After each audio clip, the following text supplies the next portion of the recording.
প্রশ্ন যে আপনি আমারে করবেন আগে তো একটু জিজ্ঞেস তুমি পারো কিনা কি করো আপনারা জিজ্ঞাইল না তার মানে হচ্ছে এইটা বোঝা যাইতেছে যে আজকে সে আমার আর সাইরা গান করবে না সাইরা গান করার আপনার দরকার নাই কাকুলি পারবিনে ধরে রাখেন কাজে লাগবে কাকুলি পারবিনে যদি ধরে রাখতে পারে তাইলে কাজে লাগবে আপনাকে ধন্যবাদ জানাচ্ছি এই জন্য যে এত সুন্দর একটি প্রশ্ন আপনি আমার কাছে করেছেন কারণ ঝগড়া যদি কারোর সাথে করা হয় আর হ্যাঁ যদি চুপ করে থাকে ওই জায়গায় ঝগড়া হয় না আপনি আমার কাছে একটা জিজ্ঞাসা করছেন এখন আমি আপনার কাছে একটা জিজ্ঞাসা করব আমি বলবো আপনি বলবেন আমাদের মাধ্যম থেকে আপনারা কিছু পাবেন কি বাবা আমরা সারা রাত গান করলে আমাদের রাজ্জাক বাজার কিছু পারিশ্রমিক আমাদেরকে দেবে নাকি কিছু টাকা সকাল হইলে আমাদের জন্য আছে আপনাদের জন্য তো কিছু নাই তাই আপনার মাধ্যম থেকে আমার মাধ্যম থেকে যদি কিছু কথা আপনারা বাড়িতে নিয়ে যাইতে পারেন এই জায়গায় আপনাদের সাথে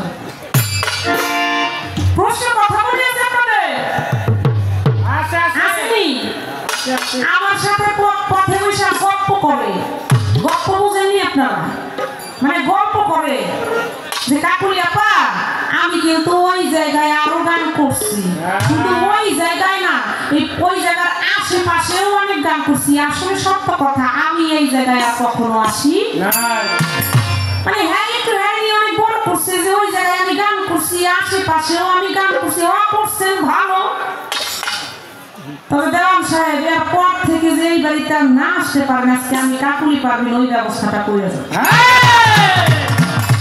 কিছু করতে চাইছিলাম না ভালোভাবে গান করি সবার সাথে কোনো কিছু কেউ কই না প্রথম উঠে মেজাজটাই খারাপ করে দিচ্ছে বা প্রশ্ন করছেন বাজাবেন না সুন্দর একটা কথা যে আমার নবীজির নামে আমরা মুসলমান যাকে সৃষ্টি না করলে আমার আল্লাহ পাক কিছু সৃষ্টি করতেন না যাকে সৃষ্টি না করলে আমার আল্লাহ কুল কায়নাত বানাইতেন না আমার আল্লাহ কিছুই বানাইতেন না সেই নবীজির নামের দরুদ নিয়ে এখন আমাদের সমাজে অনেক সমালোচনা হয় বাবা আমরা যা ইয়া উম্মতি বলে এখন পর্যন্ত আমার নবীজি সেই মদিনায় মনোয়ারায় কাঁদতেছেন আমার নবীজি আল্লাহর কাছে বাদশাহী চাইলে বাদশাহী পাইতেন রাজত্ব চাইলে রাজত্ব পাইতেন যা চাইতেন তাই পাইতেন কিন্তু আমার নবীজি কখনো কিছু আল্লাহর কাছে আশা করে নাই শুধু একটা আশা করেছেন যে আমার ইয়া উম্মতি সেই নবীর কথা এখন আর আমাদের কাছে ভালো লাগে না বাবা অনেকের কাছেই খারাপ লাগে সেখান থেকে আমার কাছে কথা রেখেছেন যে আমার নবীজির নামে আমার আল্লাহ যখন দরুদ কিয়াম করেন আমার আল্লাহ যখন দরুদ পাঠ করেন তখন সকল ফেরেশতারা উঠে দাঁড়াইলো কিন্তু একজন ফেরেশতা উঠে দাঁড়াইলো না এই জন্য আমার আল্লাহর একটু মাইন্ড লাগছে তার একটু লাগছে যে আমার নবী আমার বন্ধু যে নবীর জন্য যে হাবিবের জন্য আমি আল্লাহ নিজে দরুদ পাঠ করি সকল ফেরেশতা দাঁড়াইলো কিন্তু তুই দাঁড়াইলি না তার প্রশ্ন হচ্ছে যে দাঁড়াইলো না ওই ফেরেশতাদের মাঝ থেকে যে দাঁড়াইলো না তার নামটা কি আর তার জন্য একটা শাস্তি হয়েছিল সেই শাস্তিটা কথা কি বাবা এটা ছিল না জি শুনে নেন লেখাও নেন কাজে লাগবে সেই ফেরেশতার নাম ছিল হাশেম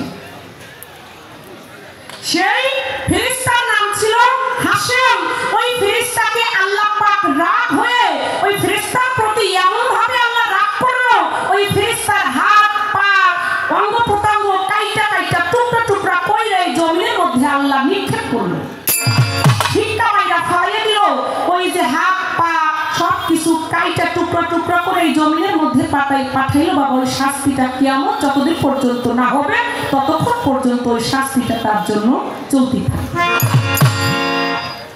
ফেরেশতাকে আল্লাহ ছাড়লো না আমরা হচ্ছি আল্লাহর বান্দা আমাদের কি আল্লাহ ছাড় দিবে না আল্লাহ ছেড়ে দেয় কিন্তু ছাপ দেয় না, ছাপ দেয় কিন্তু ছেড়ে দেয় না। আমরা যাই কিছু করি না কেন, আমাদেরকে আল্লাহ জ্ঞান দিয়েছেন, আমাদেরকে আল্লাহ বুদ্ধি দিয়েছেন, কোনটা পাপ হবে কোনটায় ভালো হবে আমরা যেন সেইটা দেখে একটু কাজ করি। কারণ আমার নবী তো নবী, সে সৃষ্টিকুলের নবী, রহমাতুল লিল আলামিন। আমার নবীজির মতো আর দ্বিতীয় কেউ হবে। একেবারে ছোট করে কথা মীমাংসা করছি, আপনাদের খারাপ লাগছে? যদি খারাপ লাগে আপনারা বলবেন, আমরা কথা বলবো না। গুরু শিষ্য পালা দেওয়া হয়েছে, যেহেতু আজকে আমার কদম আলী বাবার নামে এই অনুষ্ঠান। এই জায়গায় অনেক ভক্তরা আসছেন, অনেক শিষ্য আসছেন, অনেক প্রেমিক আসছেন, অনেক আশিক আসছেন। আমরা গুরুর দরবারে যাই বাবা, গুরু কর্ম কিন্তু সবাই ঠিক মতো করতেও পারি না, বুঝিও কি বাবা। গুরু কর্ম ঠিক মতো আমরা বুঝি না, গুরু কর্ম ঠিক মতো আমরা করি না। আর এই কথাগুলি সমাজে অনেক জায়গায় আলোচনা সমালোচনা হয়ে থাকে। আসতে বাজা ভাই, আমরা আল্লাহকে বিশ্বাস করি না বাবা?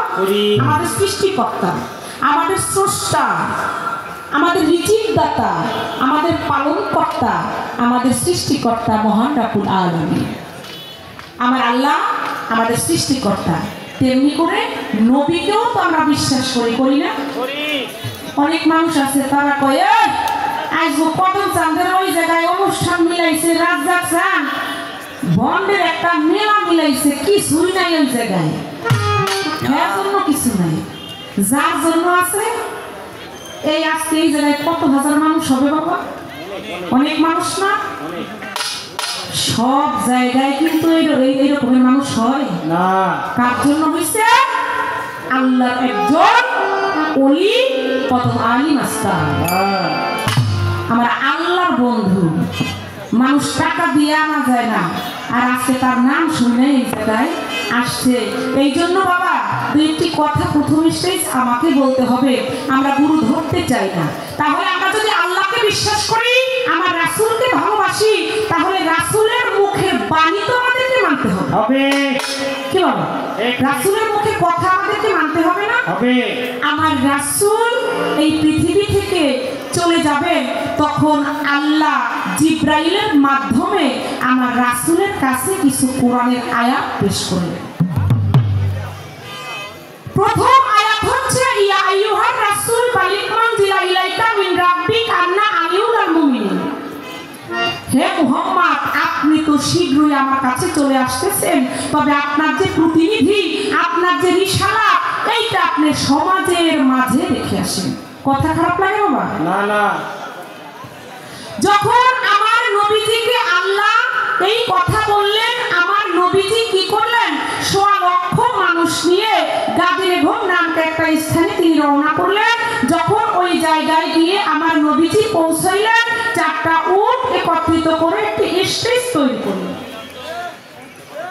ওই স্টেজে আমার নবীজি কিছু ভাষণ রেখেছিলেন। বাবা কথা খারাপ লাগে না? এই কথাগুলি আমাদের জন্য, আমরা তরিকাপন্থী যারা আছি, আমরা যারা পীরের হাতে হাত দিয়েছি, আমাদের জন্য জানা দরকার। আমার নবীজি 4টা উট একত্রিত করে একটা সুন্দর স্টেজ তৈরি করলো। ওই স্টেজে আমার নবীজি কিছু ভাষণ রেখেছিলেন। প্রথম ভাষণ হচ্ছে মান কুনতুম মাওলাহু ফাজাহা আলিউল মাওলা, আমি যাদের মাওলা আজ থেকে আলী তাদের মাওলা। দ্বিতীয় ভাষণ হচ্ছে আলা মাদিনাতুল ইলমি ওয়া আলিউল বাবুহা, আমি হচ্ছে ইলমের শহর, তার দরজা হচ্ছে মাওলা।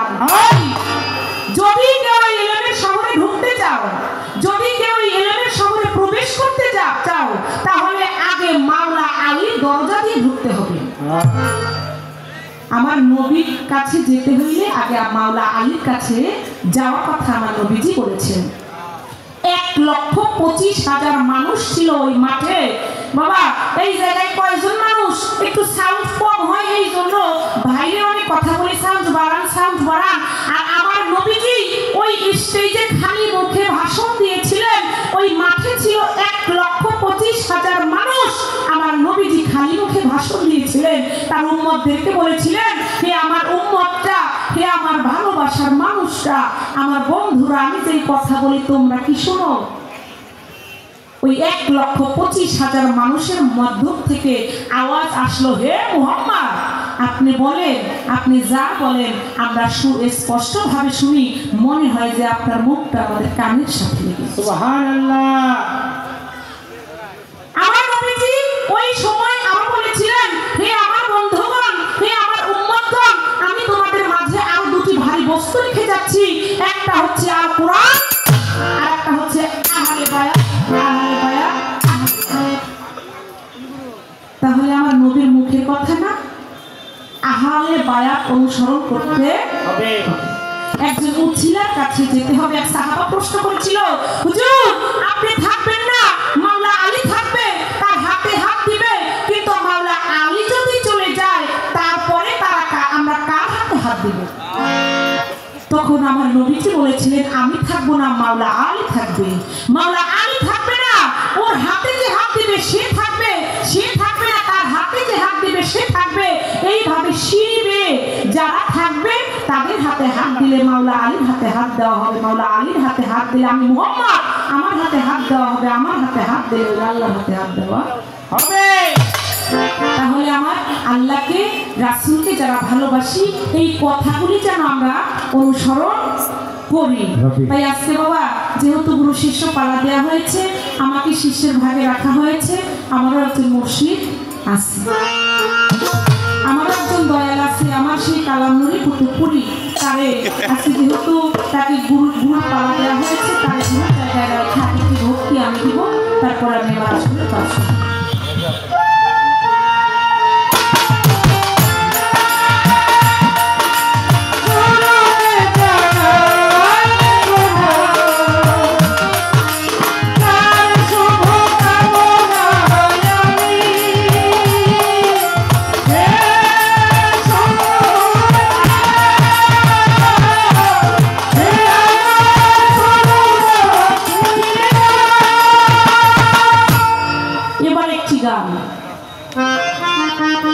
আগে বলি, গুরু এবং শিষ্য, আমি শিষ্য, আমি শিশু, আমি কিছু বুঝি না, না বুঝা কিন্তু আমি কথা আমি আমার দয়ালের কাছে রাখবো, আমার দয়াল সেইটা ভাও করবে। অনেক কথা আজকে দয়ালের কাছে আমার জানার আছে, অনেক কিছু আমার দয়ালের কাছে শেখার আছে।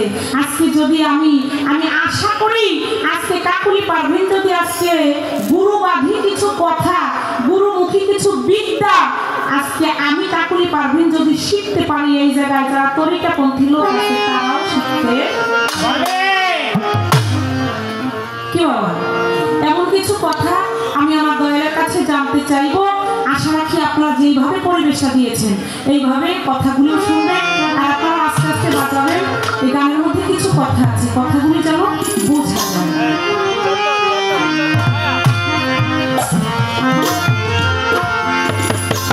ও দয়াল কিসে হবে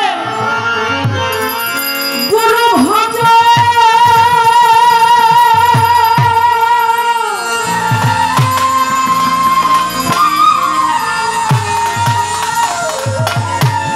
কিসে হবে গুরু ভজ, কোন জিনিসের প্রয়োজন,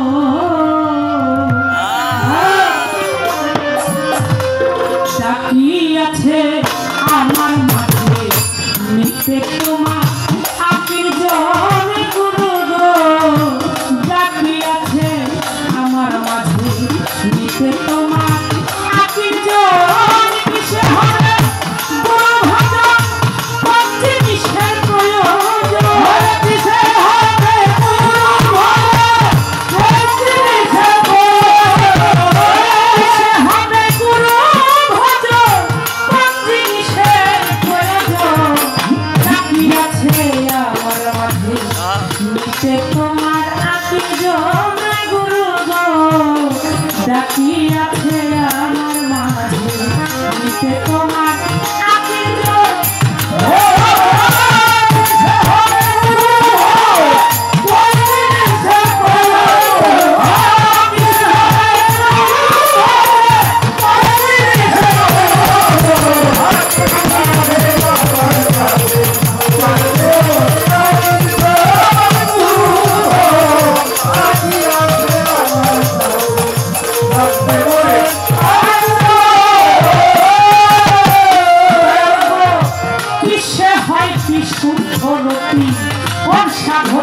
জন্মায় মতি, কোন সময় গুরু হয় স্বামী, ভক্তের সাথে হয় মিলন।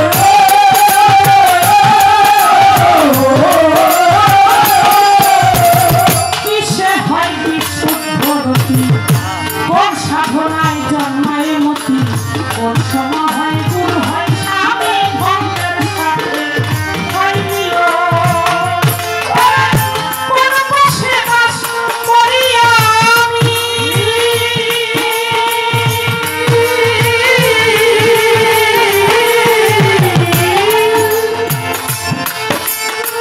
গুরু ভক্তের পাঞ্চাতরে কোন বসে বাস করি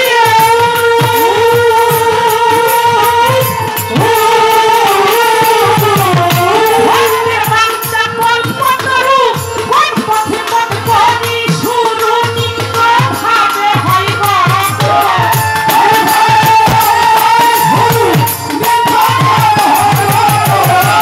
কোন পথে পথ করি শুরু, নিত্য ভাবে হয় গত। ডাকিয়াছে আমার মাঝে, নিতে তোমার কীর্তন গুরু গো। ডাকিয়াছে আমার মাঝে, নিতে তোমার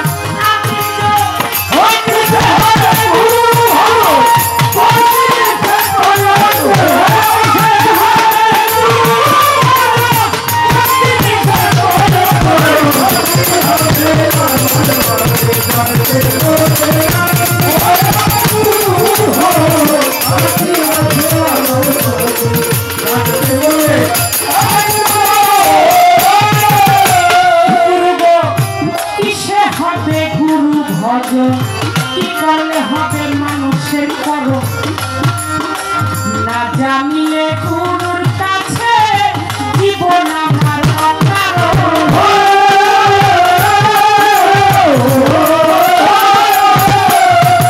কিসে হবে গুরু ভজ, কি করলে হবে মানুষের করো, না জানিলে গুরুর কাছে জীবন আমার অকারণ।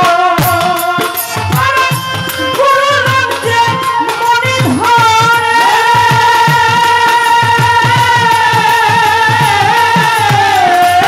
জিনিস এই দেহ ভরে, গুরু নাম যে মনে ধরে।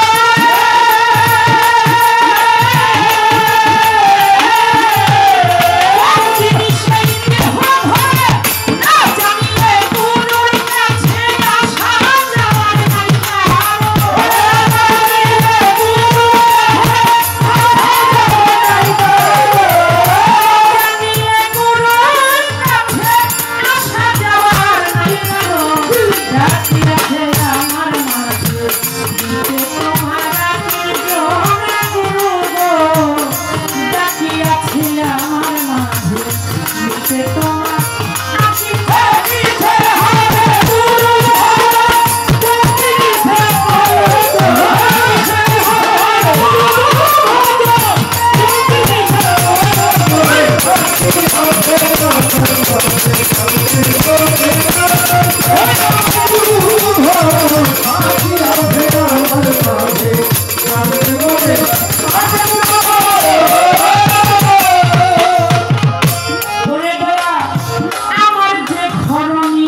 কথাগুলি কি বোঝা গেছে? কিসে হবে